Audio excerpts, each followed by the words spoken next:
The afternoon sun burned hot across the cracked asphalt of a quiet Alabama highway. It was supposed to be a good day for Special Agent Maya Jefferson, her first day off in 3 months. She had the windows down, jazz humming low from her speakers, the scent of pine trees mixing with the cool wind. For a moment, she almost forgot the weight of her badge, the things she'd seen, the people she'd chased, the corruption she'd exposed. But peace, for someone like Maya, never lasted long. A siren shattered the quiet, loud, sharp, invasive. She glanced in her mirror. A police cruiser, lights flashing, siren screaming. Her heart jumped, then steadied. Maybe he's pulling someone else over. The cruiser swerved behind her. Okay, she whispered, easing her car to the shoulder. Calm down, Maya, just another traffic stop. But something about the way that cruiser halted, half on the road, half on the gravel, made her stomach twist. The door flung open. A tall, broad-shouldered cop stepped out, hand already resting on his holster. His sunglasses reflected the sun in a way that made his face unreadable. He didn't approach like a cop on routine duty. He approached like a man hunting something. Maya rolled her window down halfway. "Good afternoon, officer," she said, polite, composed. The man stopped 2 feet from her window. "License and registration," he barked. No greeting, no explanation. She reached for her purse, moving slow. "Sure, can I ask what this is about?" "You were speeding." She knew she wasn't. She'd been on cruise control, but this wasn't the moment to argue. "All right," she murmured, still calm. "My ID's right here. Hands where I can see them." He snapped suddenly, voice slicing the air like a whip. Maya froze. Her pulse thudded in her ears. She lifted her hand slowly back to the wheel. "Officer, I'm complying. My ID is in my purse. I can hand it to you if you... Don't move!" His thumb hovered over the safety strap of his gun. A sharp chill crept through Maya's chest.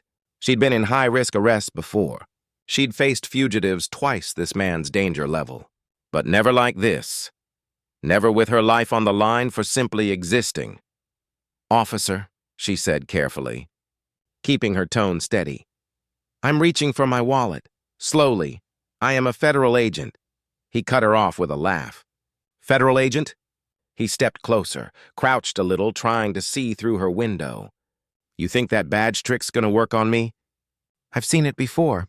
You people always got some excuse." Her jaw clenched. You people. She'd heard that phrase whispered in boardrooms, muttered in courthouse halls, but here it landed like a slap. "I'm not playing games," he said. "Step out of the car, now." She hesitated, heart pounding. "Officer, I have the right..." "Out now!" The gun came out. For a split second, she saw her reflection in the black metal of his weapon, calm eyes, trembling lips. The quiet fury of a woman who'd had enough. She opened the door. The gravel crunched beneath her boots as she stepped out, hands raised. He circled her car like a predator. "Where you headed?" he sneered. "To visit my mother," Maya said. "You live around here?" "Born here. Left for better reasons." "Got a smart mouth, huh?" he muttered, tapping the gun against his thigh. Her patience snapped. "Officer, this is harassment," she said, voice firm. "I've complied with every order." "You're escalating without cause," he chuckled, low and dark. "You really think anyone's gonna believe you?" "Out here?" He motioned toward the empty road. No cars, no witnesses, just the hum of insects and the weight of heat pressing down. She took a deep breath. "Sir, please allow me to show you my identification." "Go ahead," he said, smirking. "Let's see this badge." She moved slow, deliberate. Opened her wallet, pulled out her credentials, the golden FBI insignia gleaming in the sunlight. She held it up with steady hands. For a heartbeat, his grin faltered. Then he burst out laughing. "You're kidding me." He stepped closer, eyes glinting with mockery. "You expect me to believe you're FBI? Lady, this looks like something from a cereal box." "It's real," she said, steel creeping into her tone. "Call it in if you doubt it." He raised his gun again, just slightly. "How about I don't? How about I teach you not to lie to law enforcement?" Her stomach dropped. "Put the gun down," she said softly. Her voice didn't shake now. It commanded. He blinked, thrown off for just a second. She repeated, louder, firmer. Put the gun down! Or what? He spat. You gonna arrest me, Agent Jefferson? The sound of her name snapped the air. His grin flickered. Maya tilted her head, eyes narrowing. You just said you didn't believe me. How do you know my name? The silence that followed was heavy. He hesitated just long enough for the truth to crawl out. He knew who she was. He'd seen her name before. Maybe in a case file. Maybe in a department memo. But why? Then it hit her. She'd testified against an officer 6 months ago in a federal corruption probe. Small-town cops, bribes, falsified arrests. Was he one of them? The air grew thick with realization. She whispered, You were there. He smirked. Maybe I was. Maybe you should have kept your mouth shut. Her blood ran cold. This wasn't a traffic stop. It was payback. Before she could respond, another cruiser appeared in the distance. Relief flooded her. Backup. Witnesses. Something. The second car pulled up fast. Another officer stepped out. Older, serious, with gray at his temples. Carter, what the hell are you doing? He barked. Just doing my job, Sarge, the cop with the gun said quickly. Pulled her over for speeding. She's resisting. The older officer's gaze moved from him to Maya, saw her raised hands, the gun, the badge glinting in sunlight. Something in his eyes shifted. Carter, holster your weapon now. She's lying, Carter shouted. She's not FBI, the sergeant cut him off. I said holster your weapon. But Carter didn't move. His knuckles whitened on the gun. She thinks she's better than us. The sergeant stepped forward, lowering his tone. Carter, you're making a mistake. Maya didn't breathe. The world shrank to 3 people and 1 terrible second. Then the sound came. The mechanical snap of a gun being cocked. But not Carter's. It came from behind her. A low, calm voice followed. Agent Jefferson, you okay? Maya turned slightly. 2 unmarked black SUVs had stopped behind her. 4 men in plain suits stepped out, weapons drawn but steady. Federal backup, arriving right on time. The lead agent's badge gleamed. FBI Internal Affairs. Carter's face went pale. Put the weapon down. Officer Carter, the lead agent said coldly. You're under arrest for obstruction, assault, and unlawful use of force against a federal officer. Carter laughed nervously. Wait, what? This is crazy. Now! The command was quiet, final. Carter's gun clattered to the ground. The older sergeant exhaled hard, shaking his head. Maya lowered her hands, finally. Relief washed through her, but her voice was still hard when she spoke. 2 minutes, she said, staring at Carter. That's all it took for your world to flip. He looked at her.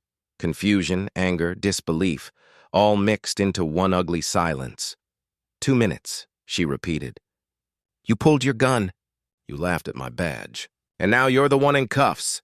The agents moved in, handcuffing him.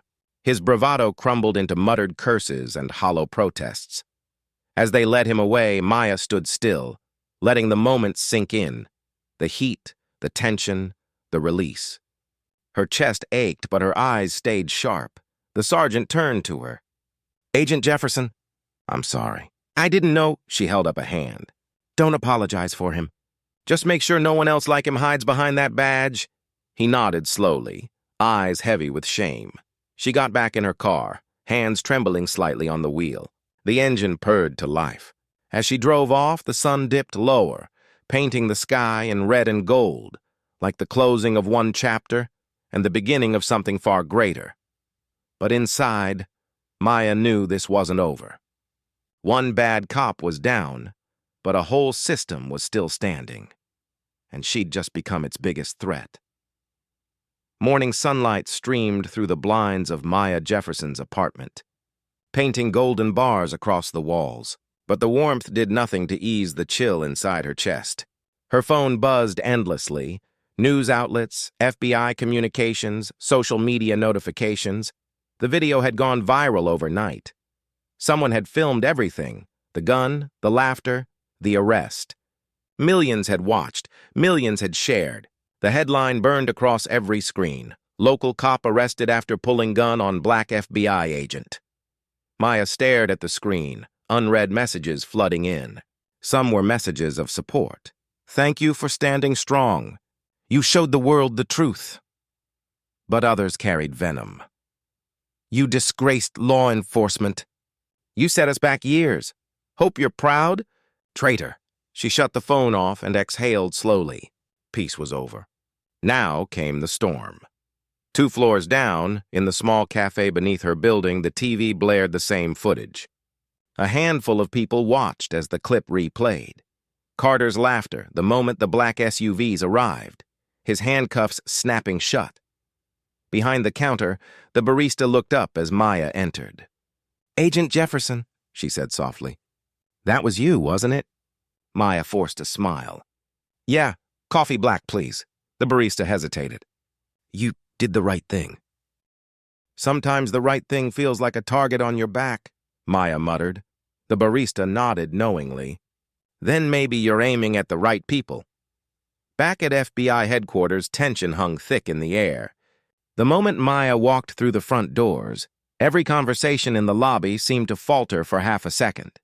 Eyes followed her, some filled with respect, others with quiet resentment.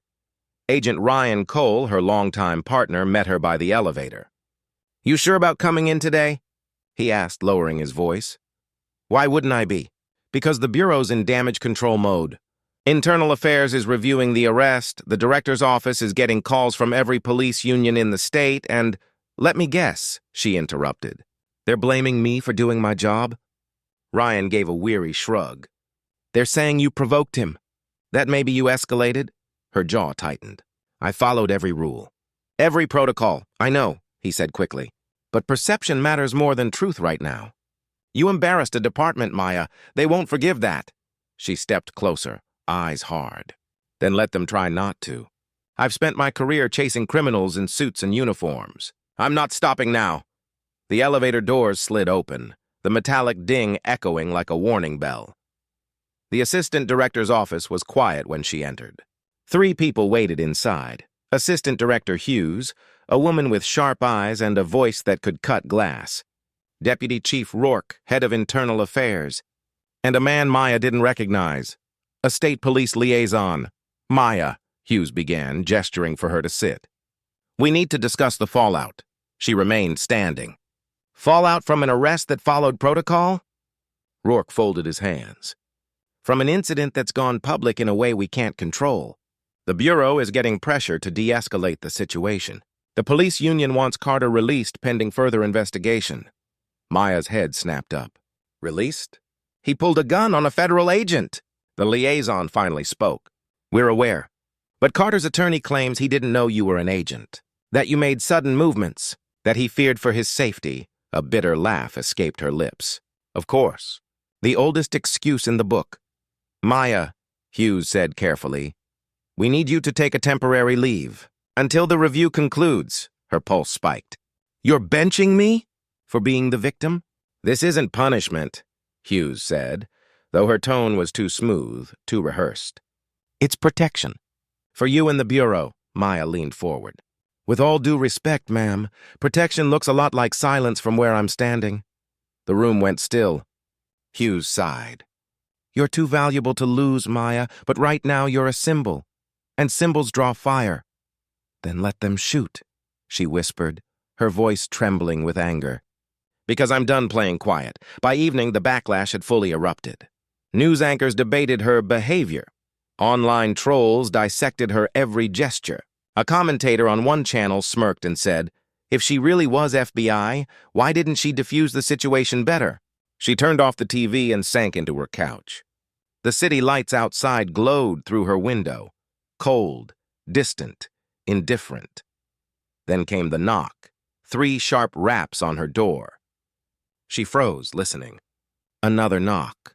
Maya walked to the door and peered through the peephole. Ryan Cole stood there looking tense. She opened the door. "Ryan, it's late!" He stepped in quickly. "Maya, we've got a problem." Her stomach clenched. "What kind of problem?" He pulled out his phone, showed her a message thread, anonymous numbers, all with the same message. "You should have stayed quiet. You made enemies you can't see. Next time, no cameras." Maya swallowed hard. "They're threatening me now." "Not just you," Ryan said grimly. Two of the internal affairs agents who arrested Carter found their tires slashed this morning. Somebody's sending a message. Then message received, she said, voice low. They're scared. Scared. Ryan frowned. Maya, these guys aren't scared, and they're cornered. That makes them dangerous. She looked out the window at the skyline. Good. Then maybe they'll finally make a mistake. He sighed. You're not seriously thinking? Oh, I'm way past thinking, she interrupted. If they want war in the dark, they pick the wrong woman to threaten. That night, she pulled out her laptop. For hours, she sifted through files, case reports, internal memos, and archived investigations tied to Officer Carter's department. Something caught her eye. A sealed record from 3 years ago. A corruption probe that had been mysteriously dropped after a key witness recanted. The lead investigator? Carter's former sergeant, the same one who'd shown up at the scene. Her breath quickened. They've been covering each other for years. She dug deeper, pulling from restricted databases using her clearance. The pattern became undeniable. Falsified arrest reports, missing evidence, altered testimonies. All buried under bureaucratic paperwork and forged signatures. And then, one name appeared again and again, Deputy Chief Rourke, her pulse hammered. The same man who told me to take leave. Maya sat back, the full weight of it pressing on her. She wasn't fighting a rogue cop anymore. She was standing against an entire system built to protect him. She closed her laptop slowly. The reflection of the screen flickered across her determined eyes. All right, she whispered. If you want a war, you've got one.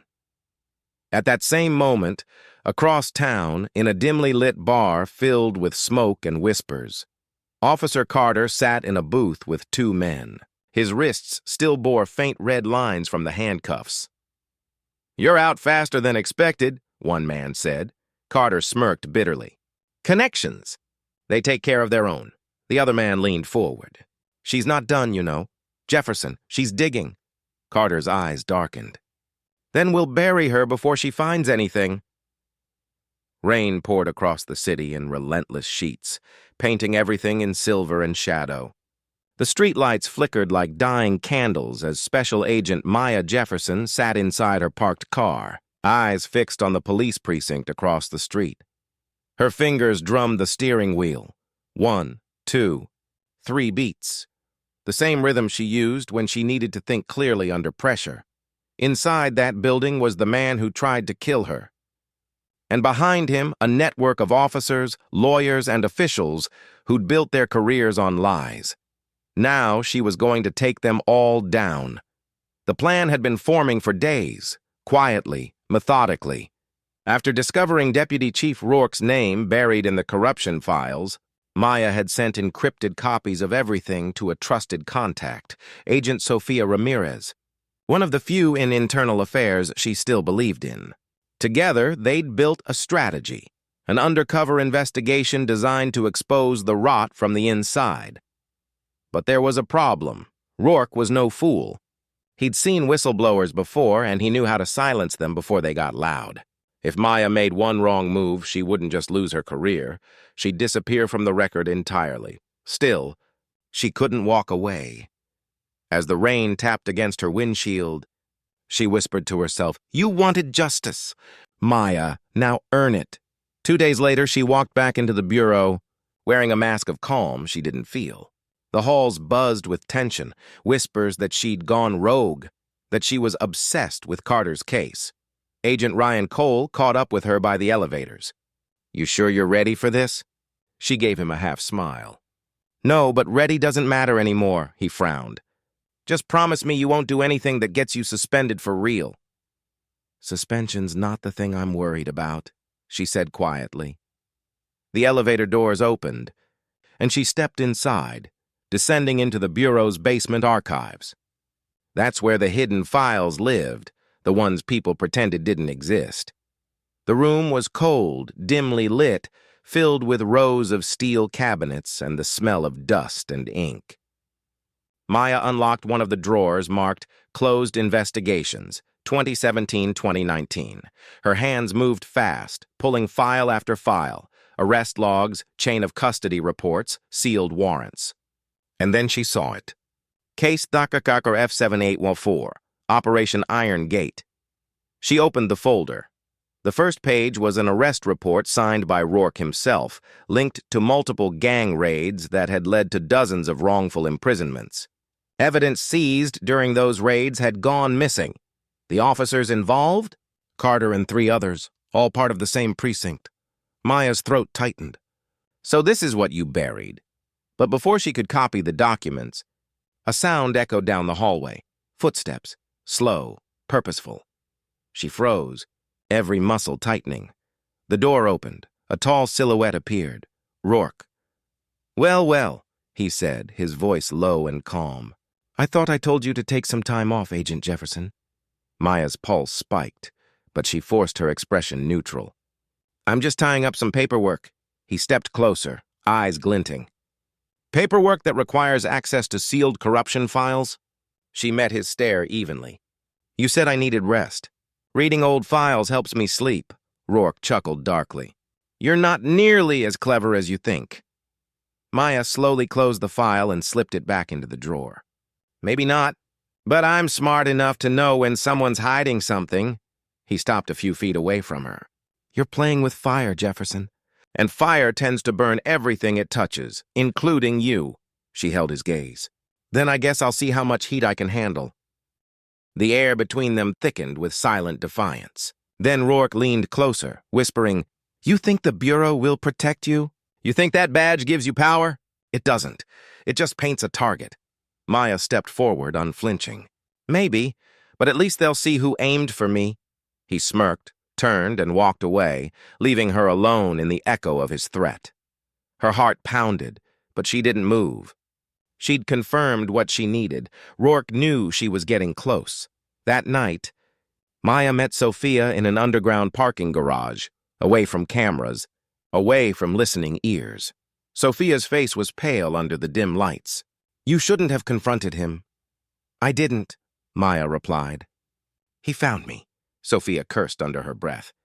"He's going to move now." You forced his hand. "Good," Maya said. "That's what I want." Sophia gave her a wary look. "You're setting a trap." "Not just a trap," Maya said, eyes fierce. "A mirror. I want him to expose himself in front of everyone."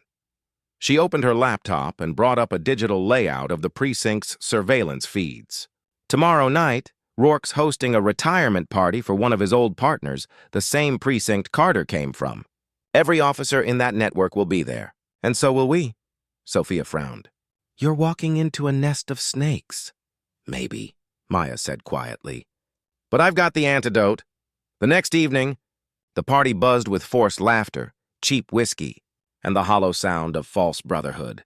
Maya entered dressed in plain clothes, pretending to be a liaison from the state attorney's office. Sophia watched from a parked van nearby, monitoring hidden cameras Maya had planted on her jacket and in her earrings. At the center of the room stood Rourke, all smiles, handshakes, and polished charm. But behind those smiles was something darker, a man who'd built a fortress of lies.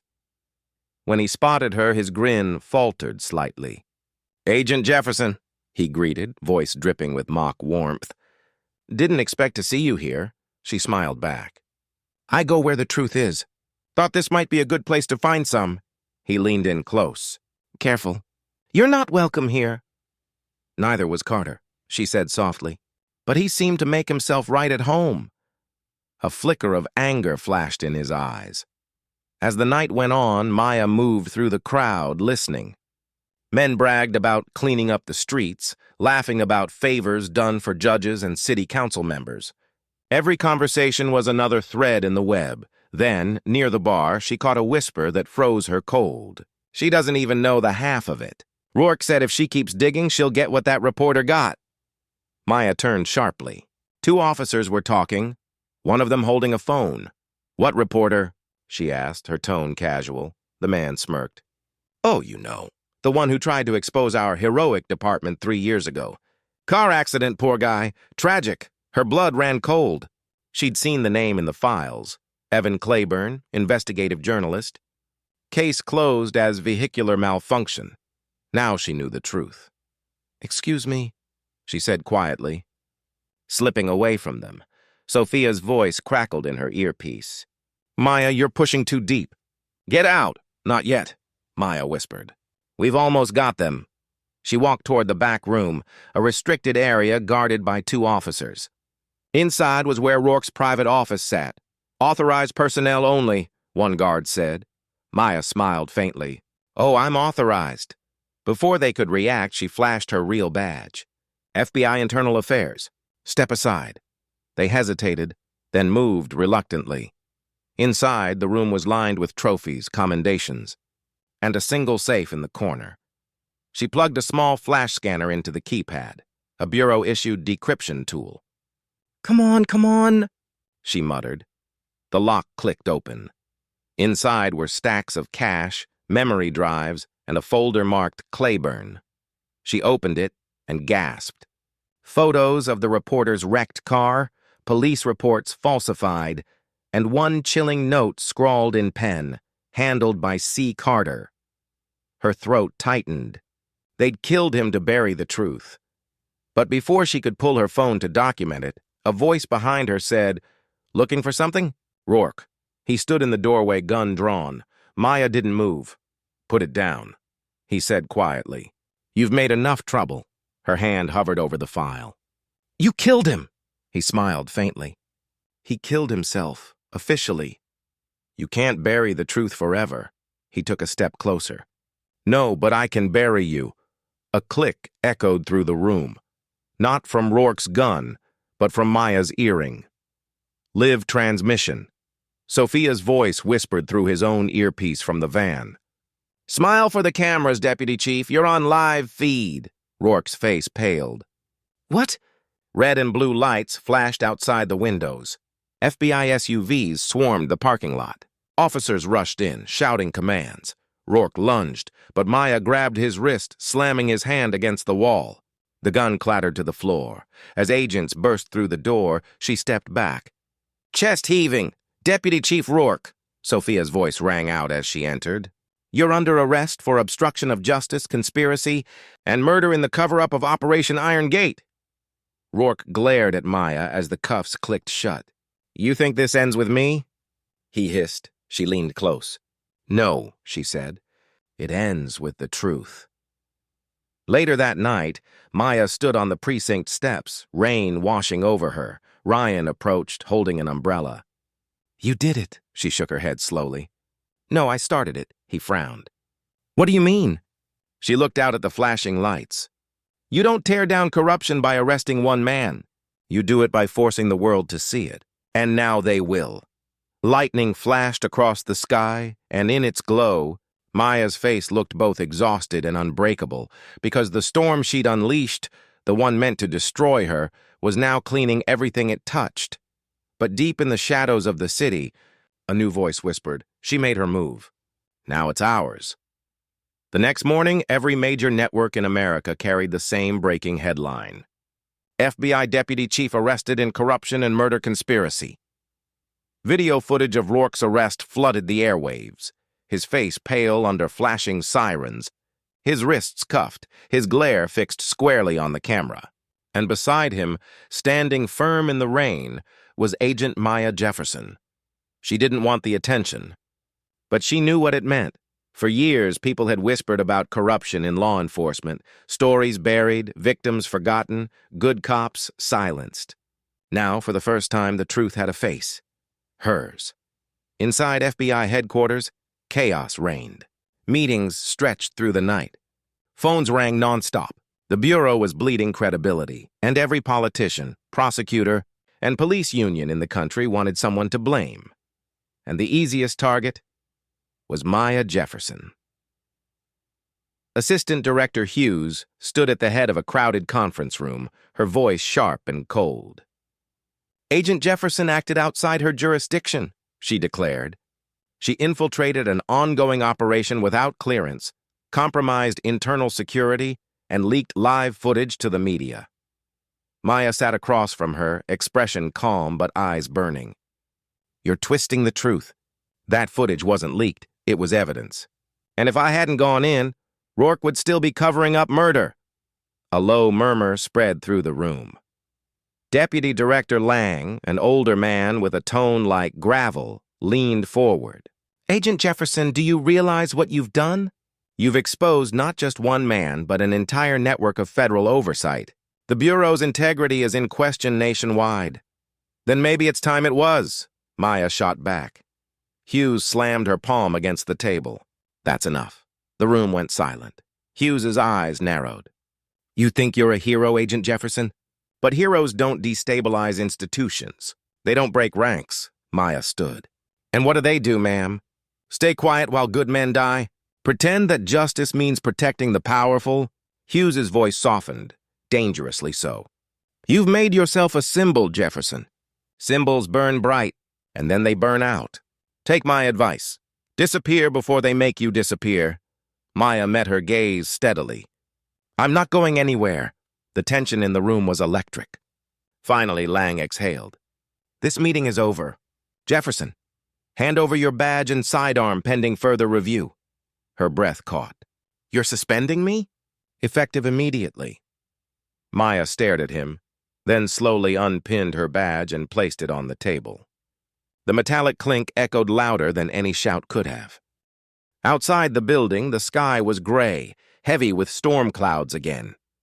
Maya walked toward her car, the city noise muffled under the weight of what just happened. Ryan was waiting by the curb, leaning against his sedan. His face said everything: disbelief, frustration, pride, and fear. They really did it, he murmured. She nodded. They needed a scapegoat. I'm the perfect one, he shook his head. You exposed the biggest corruption ring in years. You saved this bureau. I also embarrassed it, she said quietly. And they don't forgive that, he looked at her, eyes fierce. So what now? She hesitated. Now, I find the rest of them. 2 days later, Maya sat in her apartment surrounded by stacks of papers, hard drives, and printed reports. Every thread she'd pulled on had led to another. Judges, prosecutors, even bureau field offices tied to falsified arrests and missing evidence. But the deeper she dug, the clearer it became Rourke wasn't the head. He was just a gatekeeper. Someone higher had been pulling the strings. Her phone buzzed, a message from Sophia. Sophia, we need to meet. Urgent, not safe to text. Maya grabbed her jacket and gun, heading for the door. They met in a public park after dark. The air smelled of rain-soaked earth and exhaust. Sophia looked tense, glancing around before speaking. They're cleaning house, she said quickly. Every agent who touched the Rourke case, gone. Transferred, demoted, or disappeared. Disappeared? Maya asked sharply. Sophia nodded. One of my tech analysts didn't show up for work. Another's car was found abandoned near the river. The Bureau's making this vanish from the inside. Maya exhaled slowly. That means we're close. Too close. I pulled something before they wiped our access, Sophia whispered, handing her a flash drive. Encrypted communications between Rourke and an unidentified contact. Codename Atlas. Whoever Atlas is, he's the one Rourke answered to. Maya clenched the drive in her fist. Atlas. Sophia looked at her, fear in her eyes. You can't do this alone, Maya. These people don't play by the rules. Maya gave a faint smile. Neither do I. Later that night, Maya loaded the flash drive into her secure laptop. The screen flickered, decoding lines of encrypted text, message logs, timestamps, location data. Most messages were routine: shipments, payoffs, internal memos disguised as consultations. But one message stood out. From Atlas, ensure Carter remains silent. If Jefferson resurfaces, use her past. Her breath hitched. Use her past. What past? She whispered. A folder link sat beneath the message. She clicked it, and what appeared made her blood run cold. A scanned report from 2012. Her father's name, Elijah Jefferson. Charge, bribery and obstruction of justice. Disposition, case dismissed due to insufficient. Evidence, her father, the man, who'd raised her to believe in justice, had once been accused of corruption himself, but she'd never known that file existed. It had been sealed. They had dug into her bloodline. She leaned back, shaking, realization dawning. This was how they'd destroy her. If they couldn't silence her with threats, they'd poison her legacy. Her laptop beeped. Connection interference. Then the screen went black. A new message appeared in bold red text. You were warned. Her heart raced. Someone had hacked into her system, remotely. Then came the sound. Faint, but unmistakable. Footsteps in her hallway. Maya reached for her gun. The power cut out. Darkness swallowed the room. In the shadows, she moved silently toward the door, gun raised. The door creaked, slow, deliberate. Maya, a voice whispered. Ryan. She lowered the gun slightly, exhaling. You scared the hell out of me. He stepped inside, face pale, sweat beading his temple. We have to go, now. Why? They know. Someone in HQ tipped them off about the drive. They're coming for you. How do you know that? He swallowed hard. Because I heard the order myself. Her eyes widened. You were in that meeting? He nodded. They called it a containment operation. You're being framed as a rogue agent who falsified evidence to take down Rourke. Maya's stomach dropped. They're rewriting the story. Exactly. In 24 hours, the Bureau's going to issue a statement discrediting you and your case. She ran a hand through her hair, mind racing. Then we move faster. We take this public before they do. Ryan looked pained. If you go public, they'll destroy you completely. They already are, she said. At least this way, I control the truth. Hours later, under the cover of night, Maya sat in a rundown motel room outside the city. She had one laptop, the flash drive, and a single encrypted connection to a journalist, the same outlet that had once investigated Operation Iron Gate before being silenced. She sent the files, along with a message. The Bureau will call me a traitor. But the real traitors wear badges. Publish everything. Her finger hovered over send. Then she hesitated. If she did this, there was no going back. No badge. No Bureau. No safety. But there would be truth. She pressed send. The screen blinked. Transmission complete. Across the city, alarms went off in an FBI data center. Unauthorized file transfer detected. A senior analyst shouted orders. Trace the source. Lock it down! Deputy Director Lang stormed into the control room. What's going on? Data leak, the analyst said. Massive one.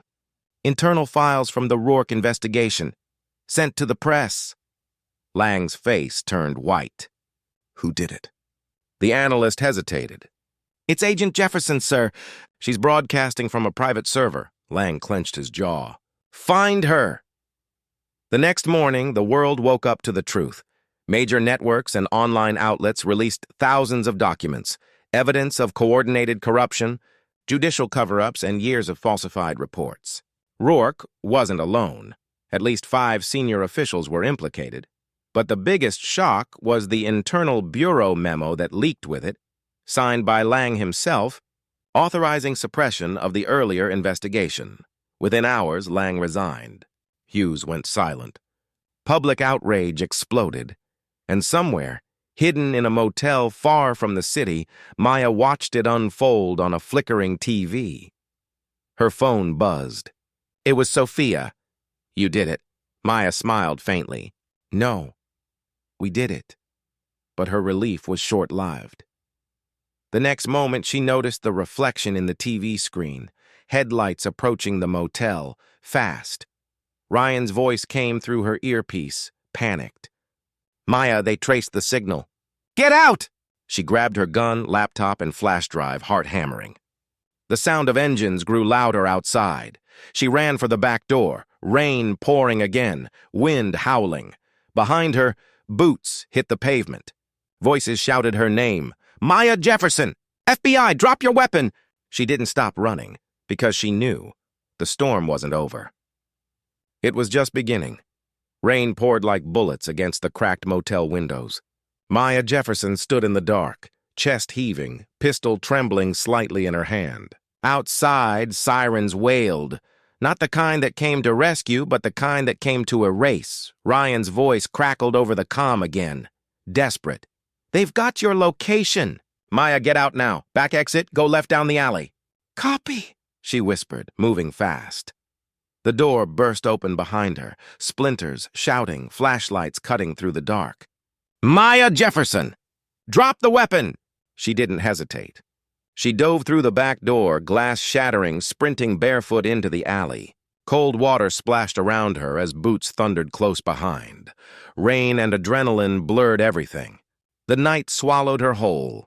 15 minutes later, Maya hid under the skeletal remains of an old railway bridge. Her pulse pounded so loud she thought they'd hear it. She pressed a trembling hand against her earpiece. Ryan? Static then, faintly. Maya. They hit the safe house. Sophia's gone. Her eyes widened. What? What do you mean gone? Taken. No signs of a struggle, just her phone on the floor. Whoever did it knew we'd contact her. Maya's throat tightened. Atlas. Exactly. They're cutting off your lifelines, Maya. You need to go dark. Now. She shook her head. If I disappear, Sophia dies. I'm not running anymore. Then you'll die, too. Then so be it. She ended the call. Hours later, Maya crouched in a parking garage, soaked to the bone, using a stolen laptop connected to a public Wi-Fi hotspot. She decrypted the remnants of the flash drive's secondary layer. The one Sophia said she couldn't crack. What appeared wasn't text.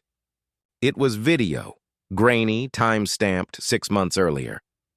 Inside an office, Rourke sat across from another man, tall, silver-haired. Back to the camera, Rourke's voice echoed through the audio feed. The payments are ready, sir.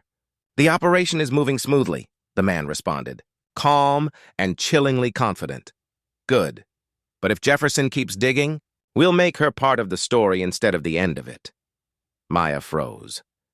That voice. She knew it. Deputy Director Lang, her former superior. The man who had suspended her, he was Atlas. For a long time, she couldn't move. Every breath hurt. Every heartbeat echoed betrayal, her mentor, her protector. The man who had stood in front of cameras pretending to defend integrity. Lang was the spider in the web all along. She whispered to herself, You taught me to believe in justice, and you built your empire on its ashes. Her phone buzzed. A new text.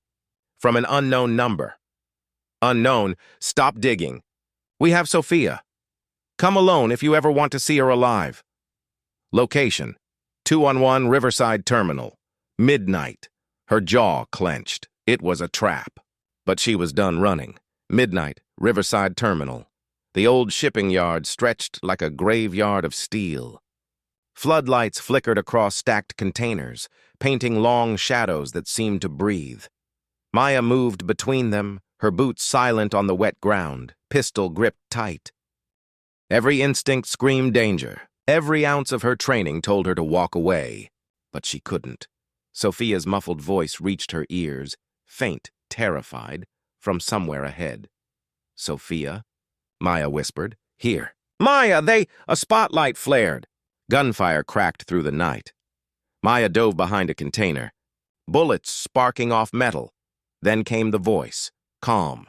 Commanding. Familiar. You should have left this alone. Maya. She looked up. Lang stepped out of the shadows, flanked by 2 armed men. His suit was immaculate, his smile poisonous. You? She hissed. All this time it was you? Lang tilted his head slightly. You always were the clever one. That's why I recruited you. You had potential, until you mistook morality for strength. You killed Agent Carter, she said, voice shaking. You silenced Rourke. You turned the Bureau into your personal syndicate. Lang's smile vanished. I preserved order.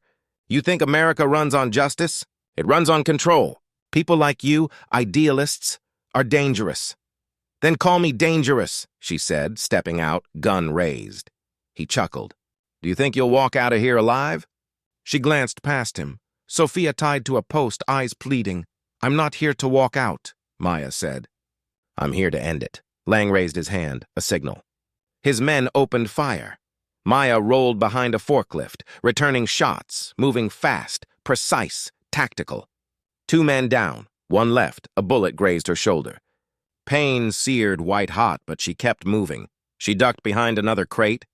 reloading when Lang's voice echoed again, smug, cruel. You can't stop what's already built. Maya, I own everything. The courts, the press, even your story. When the sun rises, you'll be the villain they destroy, she yelled back.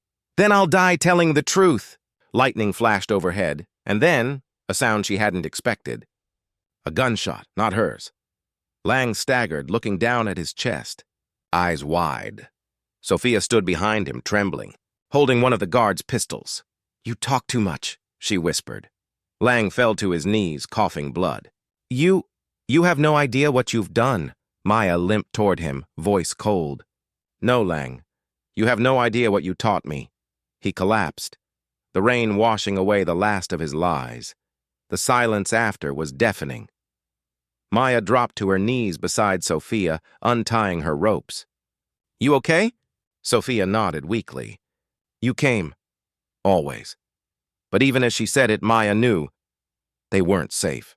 Sirens were already wailing in the distance. Not to save. To cover, Lang's empire might be bleeding, but it wasn't gone. The people behind him, the ones he answered to, would move next. Sophia looked up at her. What now? Maya stood, rain soaking her face, fire in her eyes. Now? She said. We hunt the rest. 1 week later, a hidden safe house deep in the Appalachian woods. Ryan, bandaged but alive, paced the room. Sophia sat at the desk, working through encrypted data recovered from Lang's drives, and Maya, silent, calm, pinned photos and maps to the wall. The web grew larger with every connection, names of senators, CEOs, judges, each one tied to Atlas's network. Ryan finally spoke. You realize if we go after these people, we'll never stop running. Maya looked up, eyes fierce. I stopped running the night they came for me. Sophia turned from her laptop. We just got a hit. Offshore accounts in the Caymans, under the name Atlas Holdings. It's a shell company. Maya stepped closer. Who's the owner? Sophia hesitated. It's not Lang, Maya frowned. Then who? She clicked the file open, and there it was, the signature at the bottom of the registration form, Director Hughes. The woman who had suspended Maya called her a liability and told her to disappear. The storm wasn't over. It was only getting darker, Maya exhaled. Looks like the hunt's just begun. The world was still reeling. A week after Deputy Director Lang's death, the Bureau was in chaos. Media outlets whispered about a deep state cover-up. Politicians shouted for investigations, and whistleblowers began surfacing from within. But through all the noise, one name kept echoing, Maya Jefferson. To the public, she was either a hero or a traitor. To the Bureau, she was a ghost, the woman who had torn open the walls of silence, and to those still hiding in the shadows, she was a problem that needed to disappear. 2 weeks later, Washington, D.C., the city pulsed with the same cold rhythm as always. But Maya could feel it, the tremor under the surface. The storm she'd started had reached its center. In a safe house overlooking the Potomac, Maya stood before a corkboard covered in photos, wires, and coded notes. At the heart of it all was one face, Director Eleanor Hughes. Sophia sat on the couch, exhaustion written across her face. She's not just part of the system, Maya. She is the system. She built it. Lang worked under her. Rourke took her orders, and the cover-ups were signed by her hand. Ryan added quietly, if you go after her, there's no coming back. This isn't about a corrupt cop anymore. It's about dismantling the Bureau itself. Maya stared at Hughes's photograph. She told me to disappear, she murmured. I think it's time she did. Night. FBI headquarters. A black SUV idled outside the glass fortress of the J. Edgar Hoover building. Maya sat in the driver's seat, watching the lights gleam through the rain-streaked windshield. She'd been here 100 times, walking through those halls believing justice lived inside. Now she was walking in to bury the lie once and for all. Once I send this, Sophia said over the comms, every major outlet in the country will get the files. But Hughes can still spin it if she's alive to talk. That's why she won't be, Maya replied. Not in the way she thinks. She adjusted her coat, checked her weapon, and stepped out into the rain. Inside the bureau, the halls were eerily quiet. Most of the night staff had been cleared under security protocol. Only Hughes's private office was lit. Maya's boots echoed against marble floors as she approached. Every step felt like walking into memory. The briefings, the praise, the years she'd believed this place stood for something pure. At the top floor, the glass doors to Hughes's office slid open, and there she was. Director Eleanor Hughes stood behind her desk, immaculate in her tailored suit, eyes cold as glass. "You've caused quite the spectacle, Agent Jefferson," she said, her voice smooth and venomous. "Or should I say former agent?" Maya didn't respond. Hughes smiled faintly. "You think you've won something by leaking files? You think truth changes anything? The Bureau doesn't fall. It adapts. The machine always survives." Maya's gaze was steady. "Machines can be rebuilt. Monsters can't." "Careful," Hughes said softly. "You're one woman with a gun and a vendetta. I'm the United States government. You'll vanish in a whisper." Maya took a step closer. "Then let's make it a scream." Hughes leaned against her desk, unbothered. "Do you know why Lang called himself Atlas? Because he believed he carried the system on his shoulders. He was wrong. I do. You remove me and everything collapses." "Good," Maya said. The older woman's expression hardened. "You sound like a child with a match in a room full of gasoline." "Then maybe it's time this room burned." Hughes sighed, as if disappointed. "I saw potential in you, Maya, but you let righteousness rot your judgment. Truth doesn't save nations. Power does. And you used it to bury people like my father," Maya said quietly. That caught Hughes off guard. For the first time, a flicker of something human crossed her face. "How long have you known?" she asked. "Long enough," Maya said. "You framed him to cover up one of Rourke's early scandals. You made me join this bureau to clean up the mess you started." Hughes's eyes narrowed. "Your father was weak. He thought he could challenge the system from within. You've made the same mistake." "No," Maya said, raising her gun. "I'm not here to challenge it. I'm here to expose it." Before Hughes could react, Maya tossed a small device onto the desk. A tiny red light blinked. Hughes frowned. "What's that?" "Live feed," Maya said. "Every word we've said is streaming to every major network right now." For the first time, the director's composure cracked. You can't—" "Oh, I can," Maya said. "You told me to disappear, Director. So I decided to take you with me." Hughes lunged for the desk phone, but Maya fired, a clean shot that shattered the receiver. The office filled with sirens and red lights. Security teams scrambled down the hall. Hughes looked at Maya, seething. "You'll go down for this." "I already did," Maya said, lowering her weapon. "But you'll go down in history." Within minutes, the building swarmed with chaos. Agents burst into the office, weapons raised, but none of them fired. Because on the massive monitor behind Hughes's desk, the live broadcast was still playing. Every revelation, every name, every confession. The world was watching. Hughes froze under the spotlight of truth.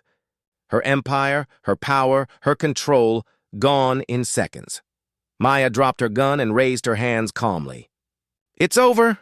The agents hesitated, then slowly moved to cuff Hughes instead. The director screamed, "Do you have any idea who I am?" One of the agents, young, trembling, replied, "Yes, ma'am. That's why you're under arrest." 3 days later, the footage dominated every screen across the country. Congressional hearings erupted overnight. The Justice Department launched the largest internal investigation in Bureau history. Director Hughes, Lang, and Rourke became symbols of the rot inside the system. But the symbol of truth was Maya Jefferson. She faced charges for leaking classified data, but public pressure was too great. A judge dismissed her case in the interest of justice. When Maya walked out of the courthouse, thousands stood outside chanting her name. Reporters shouted questions. "Agent Jefferson, what's next for you?" "Do you plan to rejoin the Bureau? Do you regret what you did?" She stopped, met the cameras with a calm, steady gaze, and said, "I didn't destroy the system. I reminded it who it was supposed to be. Justice doesn't wear a badge or a title. It lives in every person brave enough to stand up when it's hard.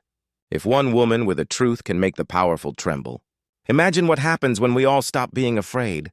The crowd erupted. Maya turned, walked down the courthouse steps, and disappeared into the sunlight. Epilogue. Months later, in a quiet town on the outskirts of Virginia, Maya sat on a porch overlooking a field of wild grass. No badge, no gun, no title, just peace. Ryan and Sophia joined her, bringing coffee and silence. "You ever think about going back?" Ryan asked. Maya smiled faintly. "To the bureau? No. To justice? Always." Sophia looked at her laptop. "You know, whistleblowers from other agencies have started reaching out. People want to talk to you." Maya looked out at the horizon. "Then let's listen. The truth didn't end with us. It's just getting started." The wind moved gently through the grass, and for the first time in years, Maya felt something pure, not victory, not vengeance, but peace, born from purpose, because she'd learned something the world never taught her. You don't need permission to do what's right. You just need courage.